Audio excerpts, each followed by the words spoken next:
एक समय की बात है। एक गांव में सफेद साड़ी वाली चुड़ैल का आतंक था। चुड़ैल रात भर गांव में घूमती और गांव का जो भी आदमी उसे दिखाई देता उसे वो घायल कर देती। अरे कोई तो बचाओ, मर गया रे। एक रात हरिया अपने खेत से अपने घर लौट रहा था कि तभी अचानक उसके सामने चुड़ैल आ जाती है। अरे बाप रे, ये चुड़ैल कहाँ से आ गई? आज तो मैं गया काम से।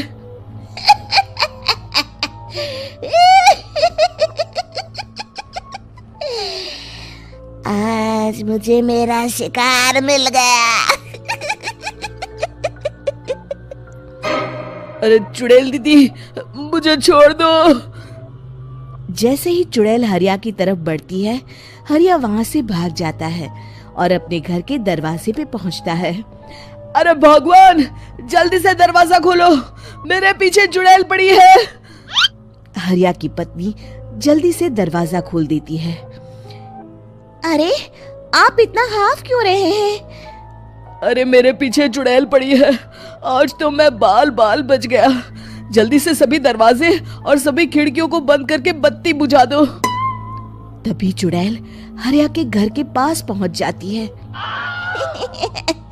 अरे वो आदमी कहाँ गायब हो गया? मैं भी देखती हूँ आखिर कब तक बचेगा। मैं अपने शिकार को इतनी आसानी से नहीं छोड़ती। इतना कहकर चुड़ैल वहाँ से चली जाती है। वहीं दूसरी तरफ हरिया और उसकी पत्नी दोनों अपने घर की खिड़की से ये सब देख रहे होते हैं। अरे बाप रे, ये तो बड़ी डरावनी चुड़ैल थी। अगले दिन ये बात आग की तरह पूरे गांव में फैल जाती है और धीरे धीरे लोग चुड़ैल के डर के मारे शाम होते ही अपने घरों से बाहर निकलना बंद कर देते हैं। कुछ दिनों के बाद भाई, मैंने तो इस चुड़ैल के डर के मारे रात को अपने खेतों को पानी देना बंद कर दिया है। कहीं मेरी फसल सूख गई तो मैं तो कहीं का नहीं रहूंगा। साहूकार का कर्जा कैसे चुकाऊंगा? अरे भाई, पूरे गांव वालों का यही हाल है।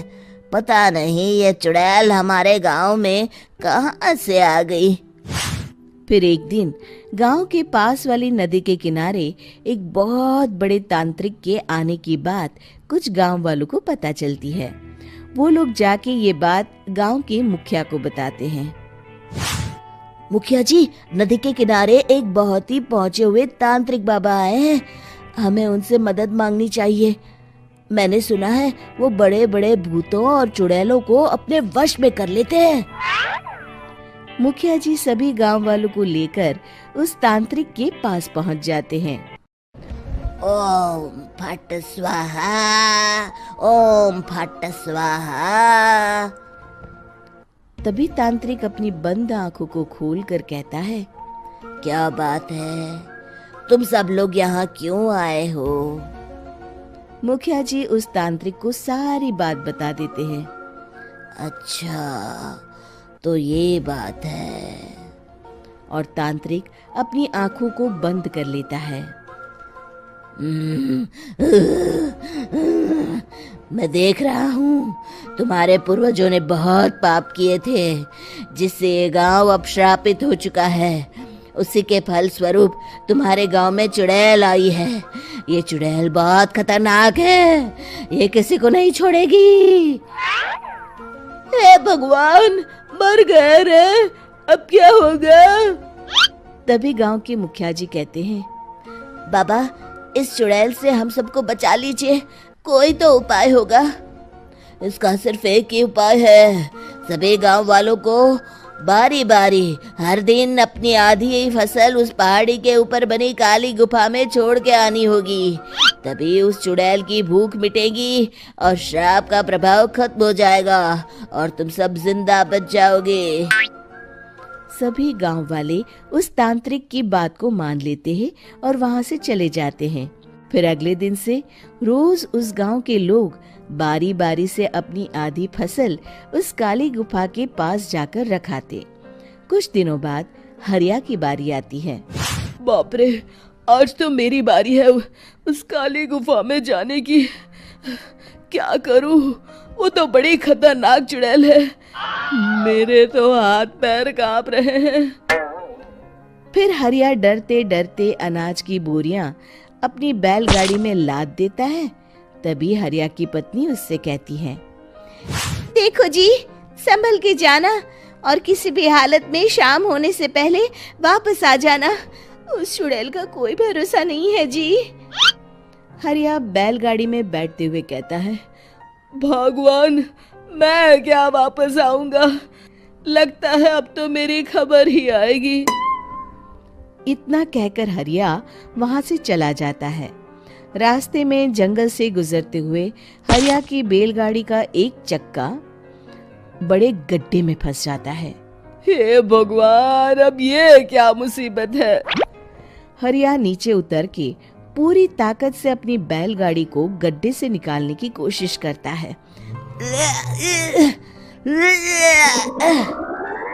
बहुत देर मेहनत करने के बाद हरिया की बैलगाड़ी उस गड्ढे से बाहर निकल जाती है। हे भगवान, अब तो शाम होने वाली है। आज तो मैं गया काम से। जैसे तैसे हरिया काली गुफा में पहुंच जाता है। अरे मर गया रे, यहाँ तो चारों तरफ डरावना माहौल है। मैंने यहाँ आने में बहुत देर कर दी, कहीं चुड़ैल नाराज ना हो जाए। हरिया अनाज की बोरिया वहां रख के जैसे ही जाने लगता है, तभी उसे किसी के आने की आवाज सुनाई देती है। हरिया एक कोने में छुपकर अंदर देखने लगता है। चुड़ैल वहां आती है और फिर अपने चेहरे से नकली चुड़ैल का मुखौटा निकाल देती है। हरिया ये देख के हक्का बक्का रह जाता है। तभी चुड़ैल कहती है, भैया यहाँ आना। आज तो बहुत अनाज आया है, इसे मिलाकर अब हमारे पास ढेर सारा अनाज जमा हो गया है। कल ही हम इसे शहर में बेच आएंगे और माला माल हो जाएंगे। तभी अंदर से नदी के किनारे वाला तांत्रिक बाहर आता है। अरे, ये तो तांत्रिक बाबा है। हाँ, अब तो हम दोनों की जिंदगी मजे में कटेगी। गांव वालों को बेवकूफ बनाना इतना भी मुश्किल नहीं था। लोग तो तुम्हें सच में असली चुड़ैल समझते हैं। हाँ, तुमने सही कहा। अब ये गांव वाले चुड़ैल के डर से जिंदगी भर इस काली गुफा में अनाज पहुंचाते रहेंगे। अच्छा, तो ये बात है। ये दोनों पूरे गांव वालों को बेवकूफ बना रहे हैं। अभी जाकर सबको बताता हूँ। हरिया उन दोनों की पूरी बातें सुन लेता है और जल्दी से वापस गांव में आता है। गांव वालों को पूरी बात बता देता है। इससे पहले वो दोनों हमारा अनाज लेकर शहर जाए, हमें उन दोनों को पकड़ना होगा। उधर दूसरी तरफ नकली तांत्रिक और नकली चुड़ैल बनी औरत एक बड़ी गाड़ी में सारा अनाज लाद के वहां से निकलने की तैयारी कर रहे होते हैं। जल्दी करो, इससे पहले हमें कोई देख ले। हमें यहाँ से निकलना होगा। और तभी वो दोनों देखते हैं कि सामने से सभी गांव वाले अपने अपने हाथों में मशाल लेके आ रहे हैं। दोनों बुरी तरह डर जाते हैं। रुक जाओ, तुम दोनों का भांडा फूट चुका है। अरे मर गए रे, ये गांव वाले कहाँ से आ गए? तुमने क्या सोचा इतनी आसानी से यहाँ से निकल जाओगे? ये अनाज हमने अपने खून पसीने से दिन रात खेतों में मेहनत करके उगाया है। दोनों मुखिया जी के पैरों में गिर जाते हैं। हमें माफ कर दीजिए, हम दोनों एक नंबर के कामचोर हैं। बिना मेहनत किए पैसे कमाना चाहते थे। हाँ, अब हम आगे से मेहनत मजदूरी करके पैसे कमाएंगे। हमें कुछ मत करना, हमें छोड़ दीजिए।